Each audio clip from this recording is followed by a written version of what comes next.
So happy to be here. Okay, well, we're happy to have you on board. And I should also have you wave to all your fans and friends in Facebook land there. And that's kind of an interesting thing, Nina. You're part of an experiment here in that we're now taping live, but we're also going to do this as a pre-recorded show because also going to appear again on Christmas Day. So if you're watching on Facebook Live today, great. If you are listening on Christmas Day, that'll be great too.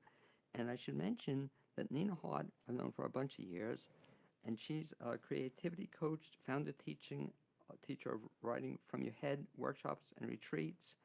And she's done a lot of different stuff. She's been a performer. She's a certified Kaizen Muse. Am I pronouncing that right? Beautiful. Okay, creativity coach, an author of an award-winning book of short stories. She's founder of a unique method of teaching and writing, which we'll be talking about, called Writing from the Top of Your Head, which combines the tools of creativity coaching with exercises to expand the creative mind and generate fresh writing material. And Nina, the question I always ask folks initially is, you grew up where?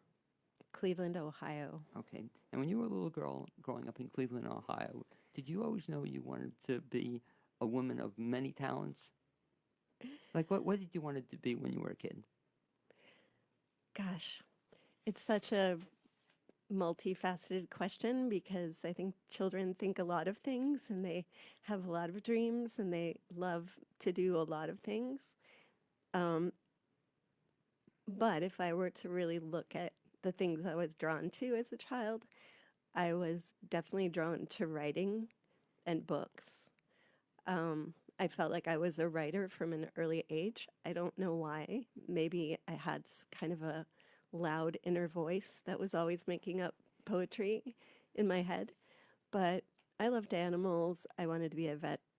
You know, I started directing the little children in my neighborhood. We would do plays and I would tell them what to do. And yeah, I have a situation where I directed a little play and all the children got stage fright right when the show started and the whole audience was there.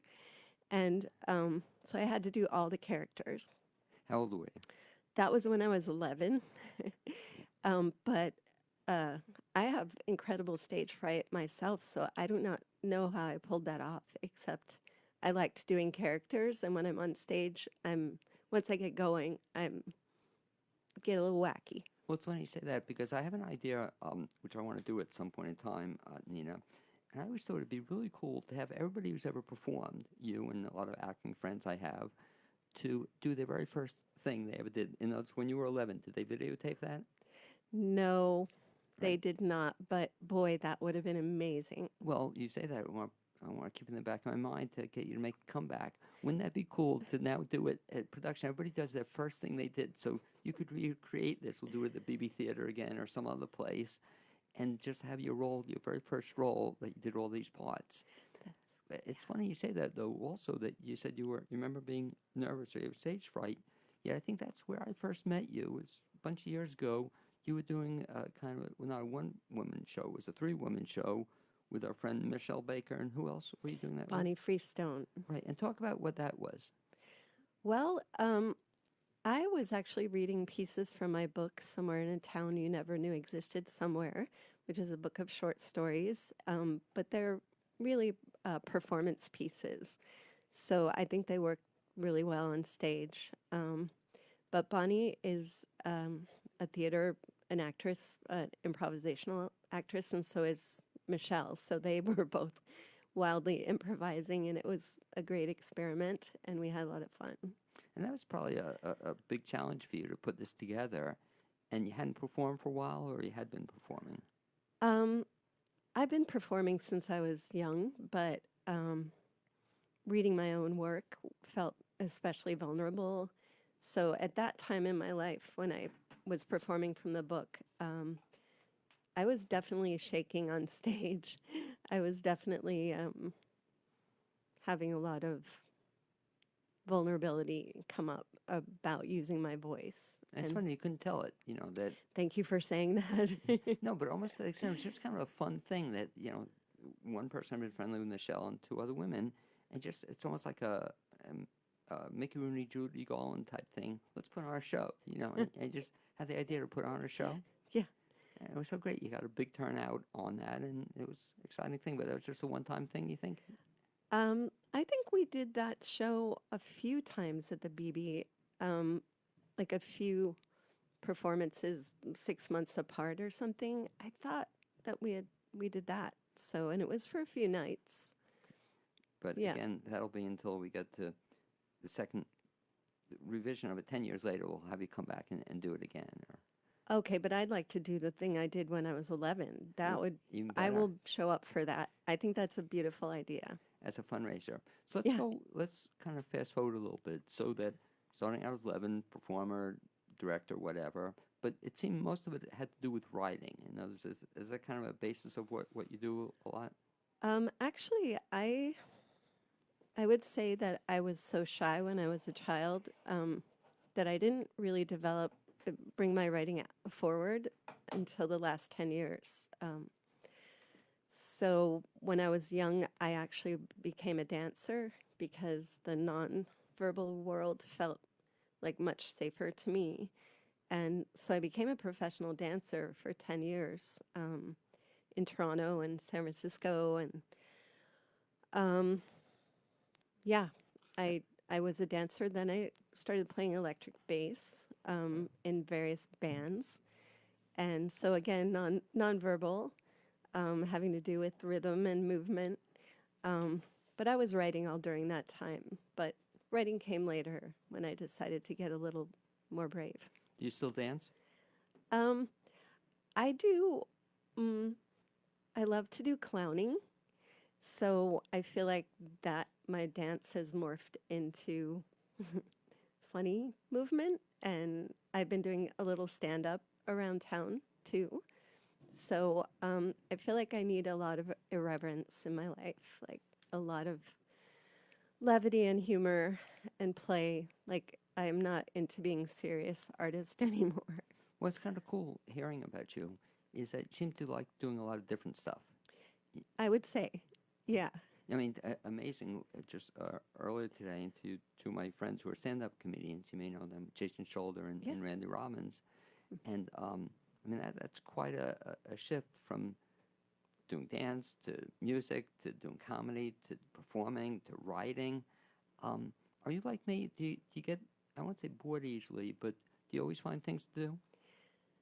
Yeah, if you were to set me loose, like without a job, without a need to make money, I would be like running through the streets, like busking and doing odd shows. And I mean, creatively, I just have so many ideas. I have to kind of damp it down a little bit. So I would say yes, like you. Because no, it's funny you say that, because I know when my daughter was younger, she would say she was bored. And I'd look at her, I don't know about you, exactly. In my life, I've never been bored. Have you ever been bored? I never. So I wonder, how can you be bored? There's so many things. But she would, say that to me. And so I love that about you, that it seems like your mind is also going 43 different directions simultaneously. Yes. And so talk to me or teach me a little bit about the one thing that you mentioned, that the Kaizen Muse creativity, and so you're recognized as a coach in that. What is the Kaizen Muse creativity model, or what is it? Yeah, so a woman named Jill Badonsky is the founder of Kaizen Muse Creativity Coaching. And Kaizen means small steps, continuous improvement through small steps in Japanese. As a matter of fact, Kaizen sounds like a Jewish word or something. I'm Jewish. That's another reason that I'm into all these things, because my whole family is a bunch of nuts. But so Kaizen is continuous improvement through the small steps, but the field of creativity coaching is just kind of in the last 15 years started to escalate, because it's becoming recognized that artists actually need a lot of help. It's a very vulnerable process, and we need tools in order to execute our creative dreams. Because we have so many ideas, it's actually hard to kind of give us structure that will help us move forward. And so that method has actually helped me as an artist. But I started studying to be a creativity coach because I'd written a lot of my book and I realized I broke through a lot of my own obstacles as a writer by unlearning a lot of things I learned in school, academia. I had a hard time in educational systems.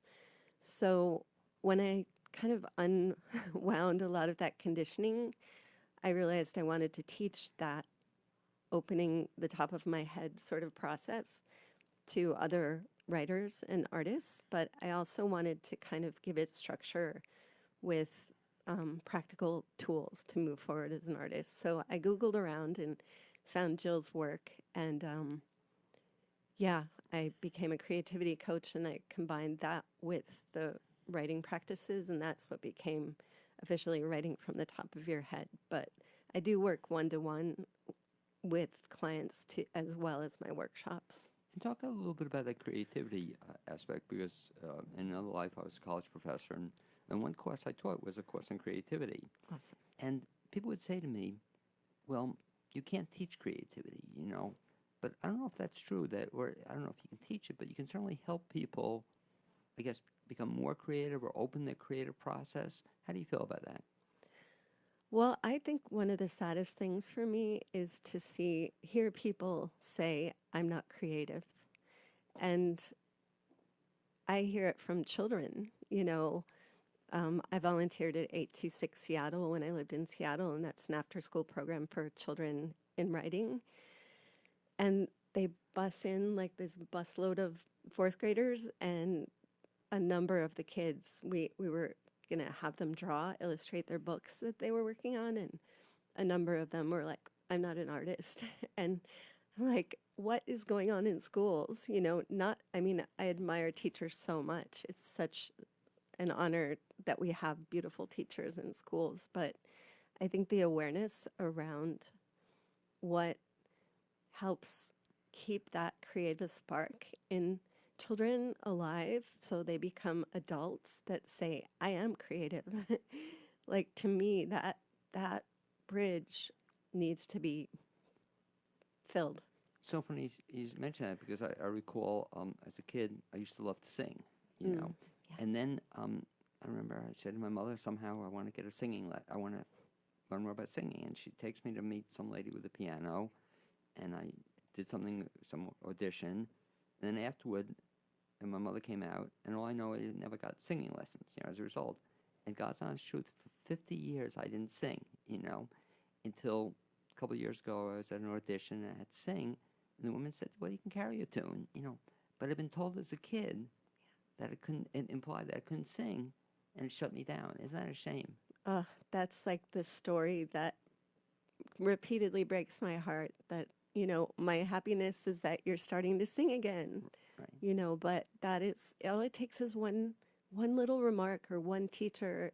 Kids are so impressionable, and when they're told they can't do something, it's a lie that they don't know is a lie. And you'd So, be so proud of me, because just the other day I was at an audition, and I don't typically sing in a show or anything, but I sang a song, and they were very impressed. The song I sang, you'd be so impressed. I sang Tequila. Okay, and that's about, that was, I could do one word song, so I thought it was funny, but that was my, and so the director kind of laughed. I hoped he would, that I want to do this thing, but I give creative people in general just so much credit, yet I guess that's where you come in as a coach. It has to be brought out to them that they have a gift to share. And what about the issue of rejection, or that they're going to be laughed at or made fun of, or told they're not creative? How do people deal with that? well, that is a lot of the work that I do, because real resilience is not the ability not to get knocked down because you're gonna get knocked down, but it's the ability in the face of disappointment, in the face of what other people are saying to you, in the face of your own inner critic, the ability to know how to get up again. And then you get stronger and stronger. like I've seen that in my own life as an artist. The more I accept who I am, and that's sort of the map I lead my students and my clients to, is also face your own true north. Face who you are and just bring that to the world, because no one else can do that but you. So no matter what people say, if you're being you, it's like, sorry, you can't do that. I can do it, So there are a lot of tools for resilience, but I think learning to be yourself is one big one. And I tell the story of Luke Perry, who died fairly recently, and he tells the story that to get his first role, he had to audition 280 times. Can you imagine? But do you find that what's so sad? I find that people will get rejection or not get a part one time or two times, and they get crushed, and you never do it again. And Right. so I guess you just have to keep going at it. Yes. Especially if you have a calling, like I think looking deep inside and saying, if this is really something that my heart calls me to, then I will move high water, go through anything to accomplish this or to be this in the world, because I know that that's part of why I'm here. How do you know So if you have a calling? How do you, like, you feel it, or how do you find that out? I think it must be different for everyone. Um, I know for me, it's just a feeling in my heart, in my gut. Um, it's very physical, or it's just an intuition.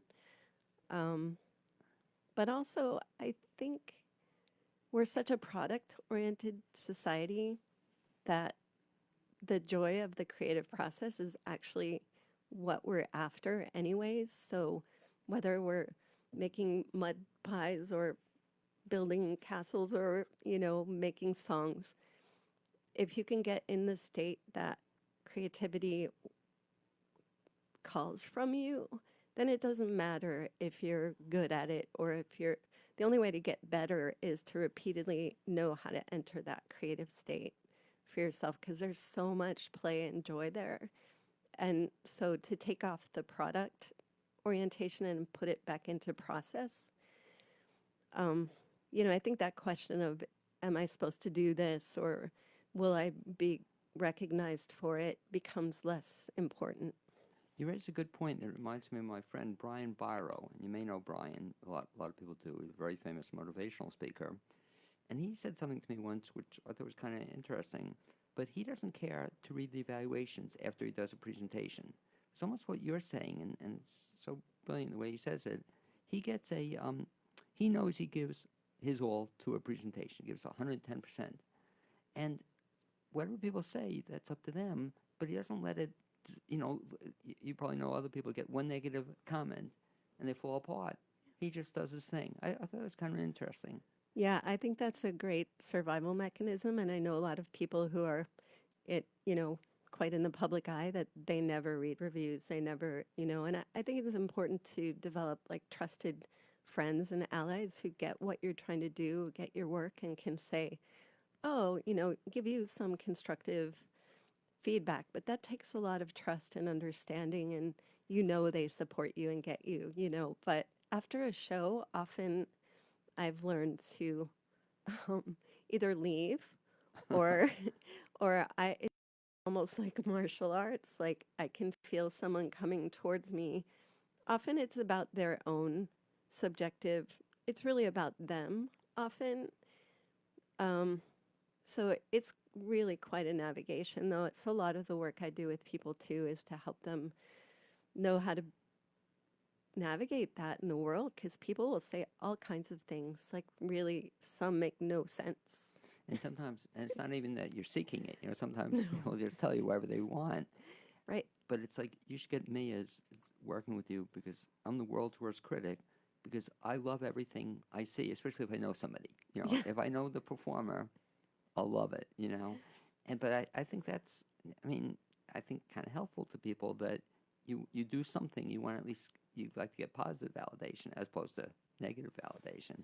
Right. And a lot of artists, I think, we don't do that to our math teachers. We don't go up to a math teacher and say, I didn't like that at all. What you know, like, but somehow artists, we think we get to criticize every little thing they do.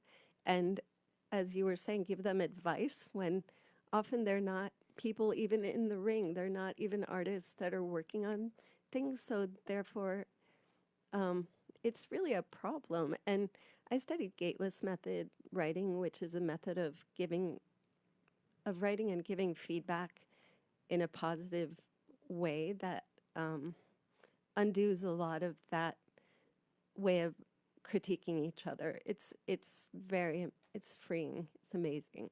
Well, you think about this too, that social media has changed things, and not necessarily for the better. It's like, I won't say it drives me crazy, but I'm trying to post positive, funny things, and 98% of the people will get it, but you'll have one or two people, no matter what you do. I guess you can always find somebody who's going to criticize what you do if you let them. Right. I guess I love what you said. You just kind of create a barrier and say you don't want to go there. You're not asking for their opinion. Right. Talk about how this all translates into you writing. I love the title, the top of your head writing workshops. What are they about? Well, the name Writing from the Top of Your Head I got from an Emily Dickinson quote where she says, poetry, it should feel like the top of your head is open. That is poetry. Great quote. Yeah, she was really ahead of her time. um, so I believe, that our creative process is a collaboration with things that are unknown and beyond us and our subconscious mind and the collective consciousness. And when you get out of your own way, um, the flow can happen in a way that guides you and guides your work. And that's what happened to my own writing. It just completely took on a new flavor. So, yeah, I teach 6-week workshops. I started in 2013 here in Asheville. I had a group of about 8 students, and I was terrified as a teacher. I knew I needed to do this work that combines creativity coaching with the writing exercises, and I actually had sort of a download of the whole program in very short amount of time. I mapped it out. So I had my curriculum, but it was with these 8 students that I developed the course. They came back like 8 times. They repeated the 6-week course like 8 times with me. They were like my cheerleaders. And Wow. it was just, so I feel like education should be a collaboration between the students and the facilitator. Um, and I'm always feeling like humbled in the face of what my students come in with and what they already know.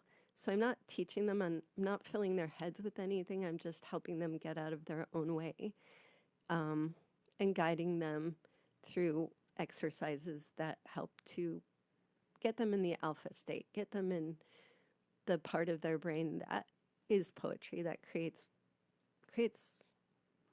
If creativity. if I can ask you, give me an example of an exercise, for example, you might do with a student. Well, in my first module, it's really a foundational module. It's called Small and Crappy.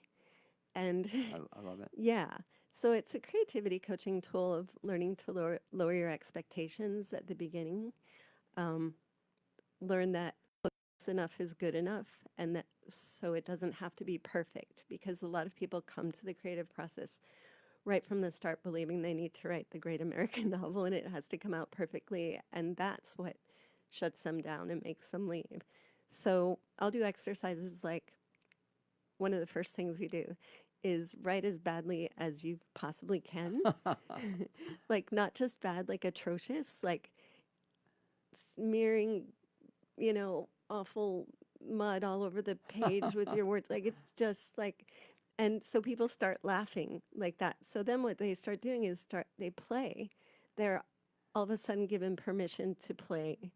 And out of that space, you get to explore. So I'll make them do things like, if you had to come up with 10 scientific experiments today. What would it look like? Or 20 uses for popcorn, like earplugs, or like so you're doing exercises that really engage the child mind and also the ridiculous Dr. Seussian space.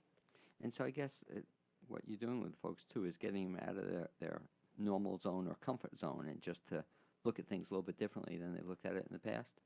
Yeah, and to really play and that perfectionism, like people who are very much perfectionists, a lot of them come to my class because they've stopped writing or they've stopped creating because all kinds of artists come to my classes. But yeah, getting out of that perfectionism through play and exploration is like if you don't let yourself kind of break all those boundaries and all those rules, like you have no foundation to build from beyond that. So all the levels, all the modules build, but that is essential. How do you feel about working with folks and telling them that should they be writing every day, or is it important to have a schedule with respect to writing, or do you just do it when you feel motivated? That's a really good question. What I learned from Jill Badonsky early on was that creatives don't like to be told what to do. And I know that's true for me. Like, don't pressure me, don't boss me around kind of thing. It's funny, It's I'm just, like that too, yeah. yeah. So most creatives, like, we're not going to need to write everyday schedule, like, force. Like, there are other ways to do it. And through the small steps, there are ways to get the mind out of fight or flight so you can actually sit down and enjoyably write for 5 minutes at a time. Or there are ways to make it fun or that are out of your normal ways of like making yourself sit down and write. And I like what you're saying because I know a lot of authors, and I've interviewed authors and, of course, read a lot of stuff too, of the belief that you have to get up at 7 o'clock or 5 o'clock every morning, write for 2 hours no matter what happens.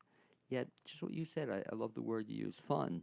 That to me doesn't seem like fun anymore. It becomes a job. And let me ask you, if anybody would be interested in finding out about upcoming top of your head workshops, or more importantly, just how to get in touch with you, what's the best bet? You can go to my website. It's writingfromthetopofyourhead.com. I do have a course coming up January 9th for 6 weeks at Purple Crayon. It's an art space for women here in town. You can reach out to me through my website. I have 15-minute chats you can just sign up for, and we can talk on the phone. I do retreats. I just did my first retreat out in Candler, so I'll be seasonally doing writing retreats for like 3 nights. And I'm taking my work into the schools little by little, so that's a whole other pilot I have going on. In your spare time. Yeah. Exactly. Well, anyway, I'll have you repeat that. If folks want to get in touch with you, they can reach you through your website, which was? Writingfromthetopofyourhead.com. And you're also on Facebook as well? Yes, I have a Facebook page. Okay, and that would be Nina Hart, and you spell that H-A-R-T. And I will suggest to folks that they're in for a treat if they get to work with you. Thank you so much. It's really nice to meet another creative who gets it as an interviewer. Well, no, everything you're saying, I say, boy, I can relate. And, just what you said at the very end was so on target about having fun. So I guess a final thought is that if you're doing whatever you're doing, it should be enjoyable to you. I know we have to end. Right. So that's a bigger question. Okay. I think a creative process is like a birth.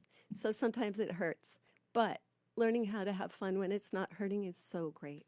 Well, we'll save that for the next time you come on board. I'd love to. Thank you for being my guest this first half hour on the Blaine's World Show. And as you work your way out of the studio, I'll mention that support for this show in WPVM is underwritten by the Grail Movie House, Asheville's alternative cinema. The Grail Movie House is an independent, locally owned 3-screen cinema located in downtown Asheville. For current features, visit the Grail website at grailmoviehouse.com. As my next guest works her way into the studio, I should mention 2 upcoming events in the Asheville area.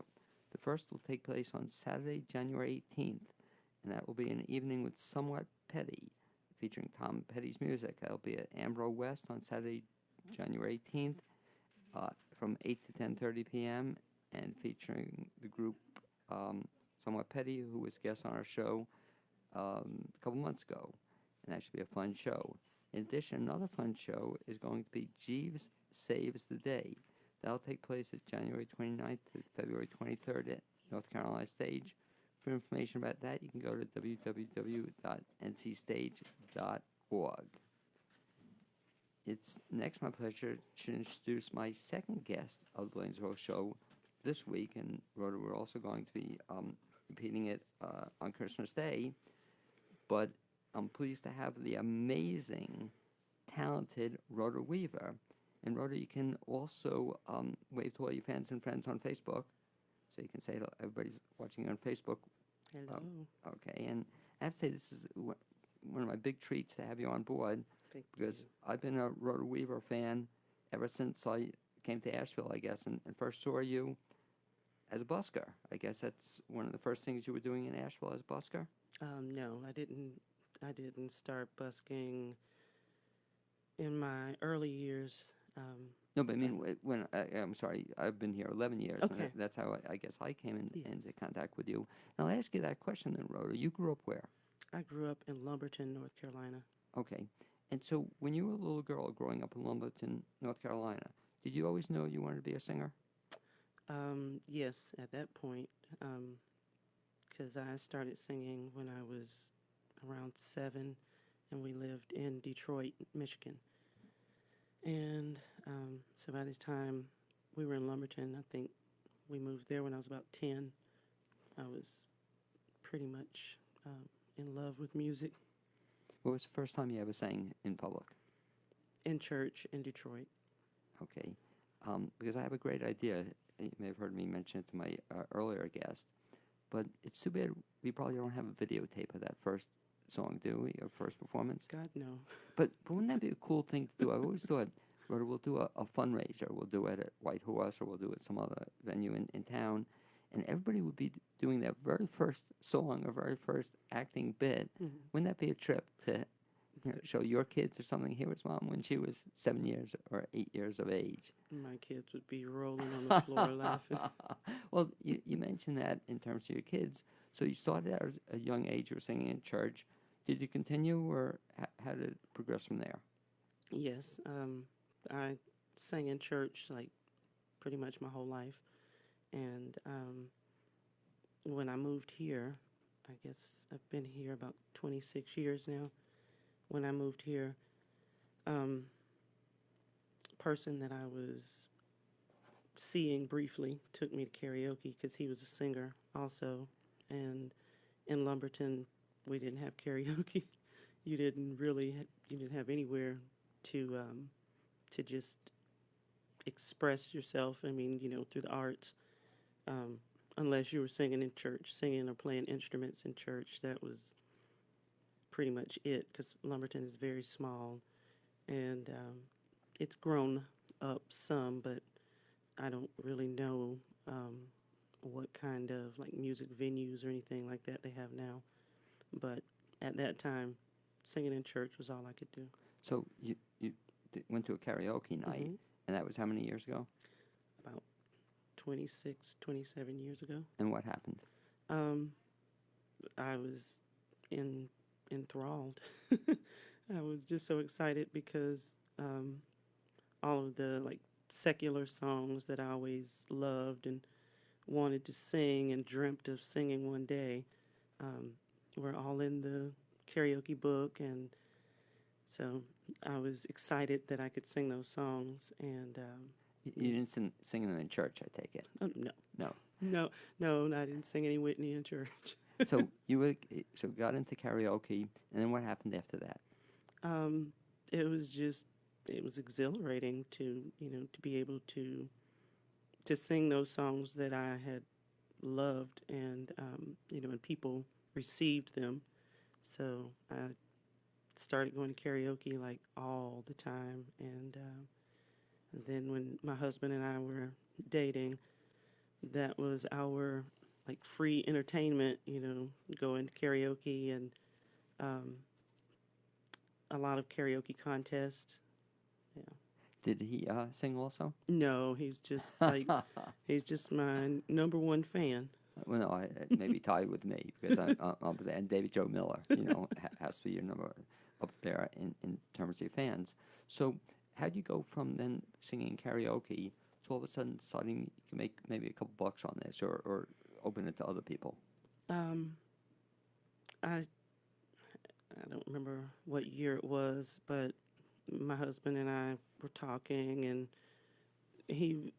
I didn't have a lot of like confidence in myself as far as what I could do musically. I mean, I love to sing, and I had dreams of doing bigger things one day, but I didn't necessarily have the confidence to just go and make those things happen. And so my husband was instrumental in encouraging me to you should try this, you should try that. And he thought that maybe performing, with someone would be something that would be good for me. And so I decided that I could do it, and put an ad in I think it's the Mountain Express now, but I think it used to be called Out and About. And so I put an ad in the paper for a keyboard player, and the person that answered, he had been playing for years, had all the equipment and everything. He had these, like, what is it, the hard discs that you insert into the keyboard, and it would give you all of the background instruments. Well, that I think the very first time I ever saw you was, I don't know, was the video first, or maybe I just saw you, was a video taken of you singing on the street. I don't know how it came across. I know B.J. Liederman may have introduced me or told me about you, but how'd that video come about, and then we'll go from there. Somebody saw you on the street, I guess, and just took a video? I imagine because there were lots of people would take videos, because like most of the stuff that's ever been posted is stuff that other people did. There's nothing on YouTube that I posted. It's all from other people. I know, because at least I ask you if I can post stuff, Yeah. but I always love having you sing. And I'm trying to think, I remember the first YouTube video I saw of you, but it was on outside downtown Asheville. It was a cold winter night or something, and all of a sudden you just started singing, and then people were gathering around that. Do you remember the song?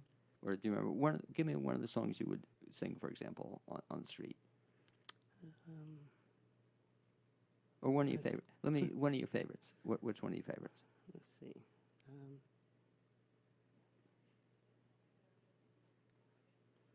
You probably have a lot of them. Yeah, there are a few. Okay. I mean, I won't make a request, but I'll ask you. Can you come up with one right now you could sing for us? Put you on the spot. Yeah. Okay, and that would be Let's see. what? Let's see. I've heard there was a sacred chord that David played, and it pleased the Lord, but you don't really care for music, do ya? Well, it goes like this: the fourth, the fifth, the minor fall, and the major lift. The baffled king composer, hallelujah, hallelujah, hallelujah, hallelujah, hallelujah.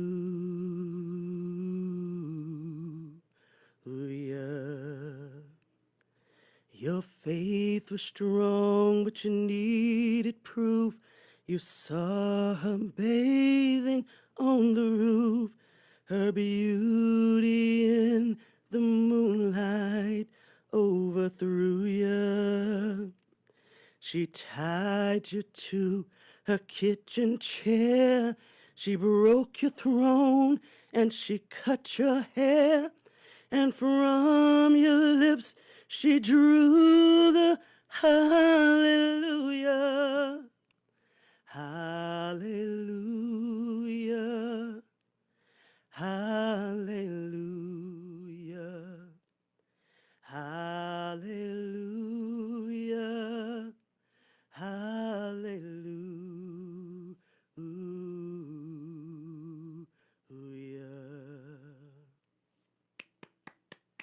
Thank you. Thank you. I think that might have been one of the first songs I heard you sing. When you choose a song to sing, how do you choose it? What makes a song perfect for Rhoda Weaver? Oh, that's a good question, but I don't know if I know the answer. Well, just what draws you to a song? Well, years ago, I loved doing.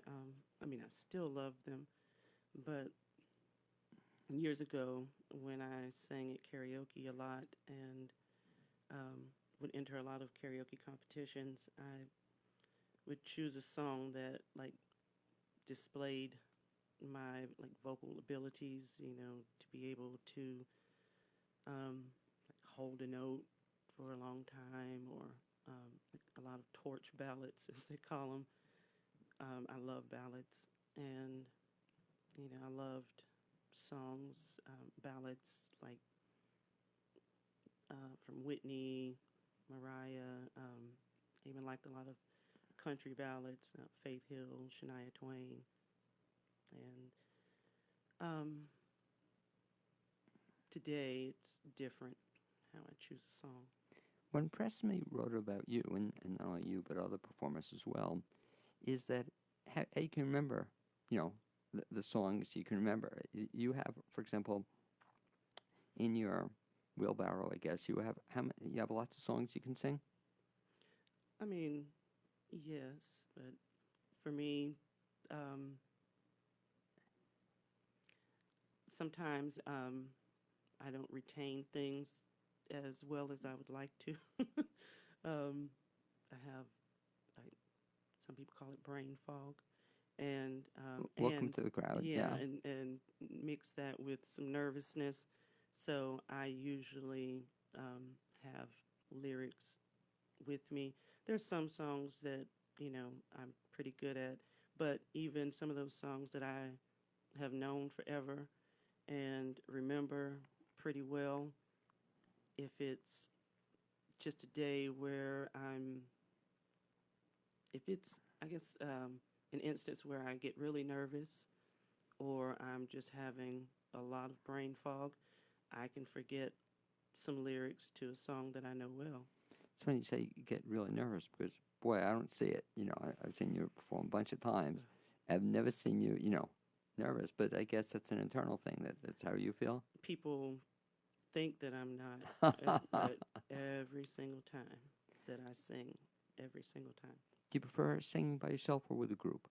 Um, I used to prefer singing by myself, especially when I was busking, because the people that I had sang with in the past, the bands that that I ended up being a part of, well, usually duos, um, and I sat in with a couple of bands. It turned out to be some unpleasant experiences. A lot of people projecting their issues onto onto me, and me, like I said, not having the kind of confidence that I wanted to have as a performer, and just allowing some of those experiences to tear me down. So when I was busking, I was really happy to be singing by myself and not dealing with other people's drama and issues. So, but now I prefer singing with a band because I've had, um, you know, two great bands um, that I'm really, really happy with. And I've heard you sing both ways. I've heard you sing as a solo performer. I've heard you sing with band. I guess the issues become with band. So too, aside from the drama, is that there's also changeover in it. You know, the one thing if you get just one band and they're with you for the next 35 years, but it's hard because people move and go different ways, and that creates problems for an entertainer, especially if you're putting it all together. Yeah. Let me ask you that question, Rhoda. In terms of doing stuff, do you enjoy putting shows together and getting the band together and choosing everything, or just coming in as a solo performer? Um, I honestly don't know. Sometimes, as a solo performer, it's easier to because because I've sang a cappella all my life. Um, as a solo performer, like if I was doing something where music was not required and it was just me, I mean, it'd be easy just to come in and do what I have to do, and I didn't have to worry about anything except setting up a music stand. Um, but with the band, there's a little bit more involved, but it's it's just a whole different energy, and but it's a good energy, when you find the right musicians and musicians that you just you connect with or gel with. You also told me something interesting off the air with respect to your voice, and I know any singer has issues with his or her voice, and you've had some issues recently. I think you were telling me it's easier when you're singing by yourself in a way. I was surprised, as opposed to with a band and music. And why is that so? No, I was saying it's easier for me when I'm like in my speaking Right. voice. Yeah. Um, I'm okay. I have some moments where even at this level, my voice tries to fail me, but overall, it's easier for me singing in my speaking voice, um, because when I have to project like I used to, um, my I have nerve damage to my vocal cords, and for the last 2 years, I've been dealing with that and trying to find out what caused it, because the type of nerve damage that it is can only be caused by like a handful of things, and some of those things are serious, and so um, I've spent a lot of time at doctors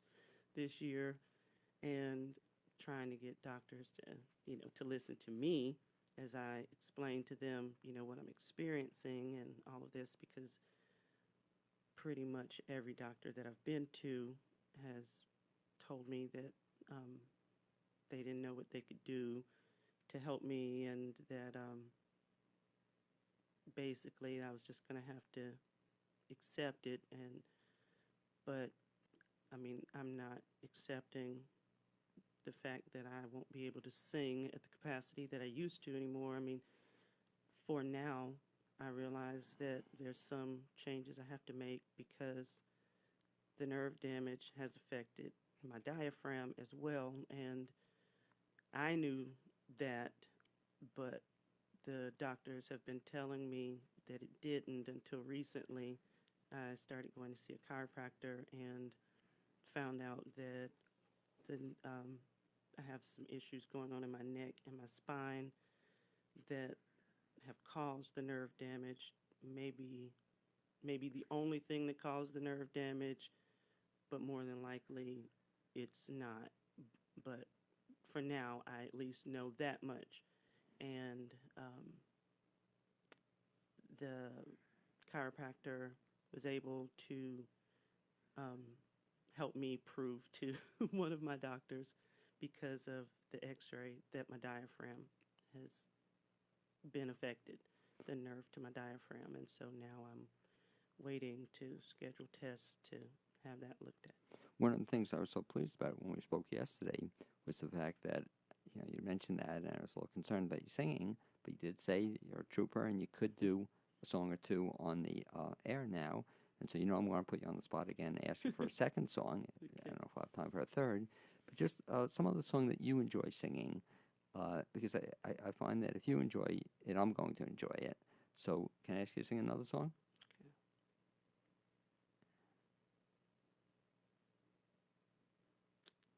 Okay.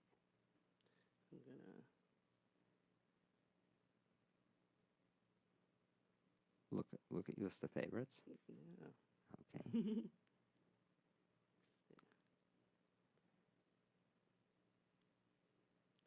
Another day has almost come and gone.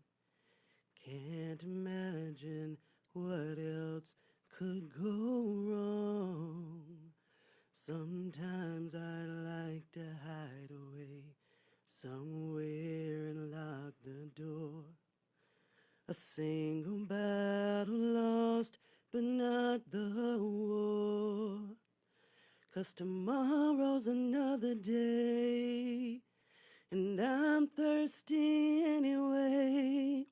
So bring on the rain.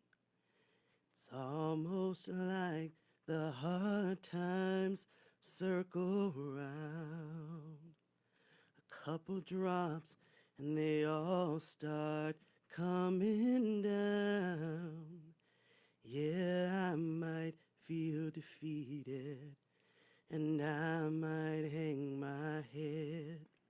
I might be barely breathing, but I'm not dead. 'Cause tomorrow's another day, and I'm thirsty anyway. So bring on the rain.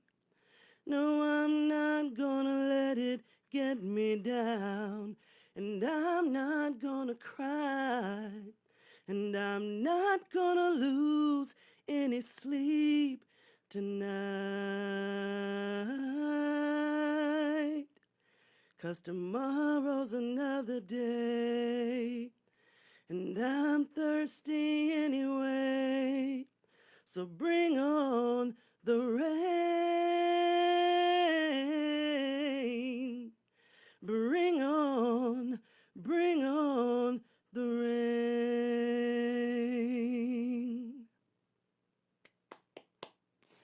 Two for two, Rhoda Weaver, the amazing Rhoda Weaver in a kind of a mini concert here. And Rhoda, listen to your singing. I also follow you on Facebook, and I noticed that you also have a family, and you mentioned your husband doesn't sing. Do any of your children sing? My oldest daughter, she's 17. She'll be 18 in February. She has a beautiful voice, and she writes songs, and she taught herself to play the piano, and so she spends lots of time singing and playing the songs that she's written. Have you ever sung with her? I have. Where was that? We, her and my stepson, who is 28, and he lives in Greenville right now, but he did live here. And the two of them sang backup with my previous band. How cool was that? Yeah. Did you enjoy that? I loved it. Because I'm thinking out loud. I don't mean to put you on the spot or her on the spot, but next time we have you on the show, what about if we get her as well? If I could talk her into it, she has like some social anxiety. She'll sing in front of us, and Well, we could just do like we're doing. I'm saying, what a great opportunity to get her to do one of her songs or something. Wouldn't that be exciting? I think so. And then, like I said, this is not a big studio audience or something, but keep that in mind. Okay. I want to put her on the spot. I've met her. I don't think I've ever heard her sing. Yeah. But did She should go with me all the time when I was busking. She actually talked me into it. did you? Because I know I'd see her, but I never heard her sing though. Yeah. So that'd be kind of a fun thing. So I'm gonna put you on the spot. Or Okay. forgetting you, you can just relax and let's get her to sing. How many songs has she written? A lot. I don't know, Wow. I don't know the definite number, but she's written a lot. And Ha- I love the songs that she writes. Have you sung any of them? No, no.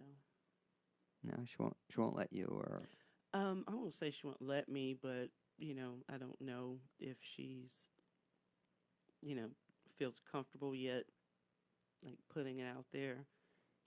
okay, but keep that in mind, or even feel free to mention to her. But I think that'd be a lot of fun to give her Yeah. her big opportunity, or to have the two of you sing together. Rhoda, if folks want to get in touch with you, first of all, I'll ask you two things. One, do you have any upcoming gigs coming up? Yes. And they're going to be where?